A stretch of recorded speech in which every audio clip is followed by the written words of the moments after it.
একজন প্রবাসীর নিষ্ঠুর পরিবারের বিশ্বাসঘাতকতার গল্প। পরিবার প্রবাসীর সাথে যা করল, প্রকৃতি তাদেরকে কখনো ক্ষমা করবে না। প্রবাসে রাহুল কষ্ট করে ঘাম ঝরিয়ে তার পরিবারের জন্য টাকা পাঠায়। বাবা, মা, বড় ভাই, ভাবি আর প্রিয় স্ত্রীকে নিয়ে তার সুখের সংসার। কিন্তু সেই টাকায় বড় ভাই জুয়া খেলে তা নষ্ট করে ফেলে। রাহুলের বাবা রাহুলের টাকা দিয়ে জমি কেনেন, কিন্তু সেই জমি সব রাহুলের বড় ভাইয়ের নামে লিখে দেন। রাহুলের নামে কিছুই দেন না। রাহুল শুধুই টাকার মেশিন। রাহুল দেশে ফিরে আসে।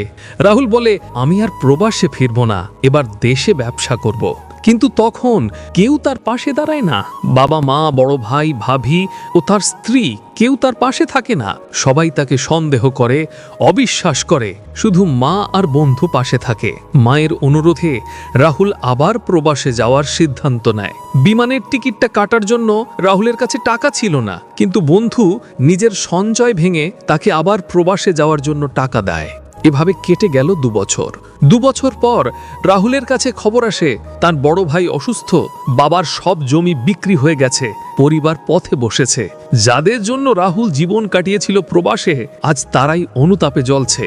রাহুল ফিরে আসে, ভাইয়ের চিকিৎসার জন্য টাকা দেয়, কিন্তু রাহুল কারো কাছে কোনো অভিযোগ করে না। এরপর সে বলে, এই যে টাকা নাও, আরো টাকা লাগলে বইলো, আমি টাকা দেব, কোনো সমস্যা নেই। রাহুলের কাছে সবাই ক্ষমা চাইল, সবাই অনুতপ্ত, কিন্তু রাহুল বলল, আমি সবাইকে ক্ষমা করে দিয়েছি, আমি পেছনের কিছুই মনে রাখিনি।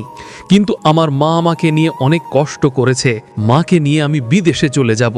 ঠিক তখনই রাহুলের স্ত্রী আসে, চোখে ভরা জল, এসে রাহুলের পা জড়িয়ে ধরে ক্ষমা চাইল। রাহুল শুধু বলল, ক্ষমা নয়, শিক্ষা নিয়েছি তোমাদের কাছ থেকে। তারপর মাকে নিয়ে রাহুল চলে যায়।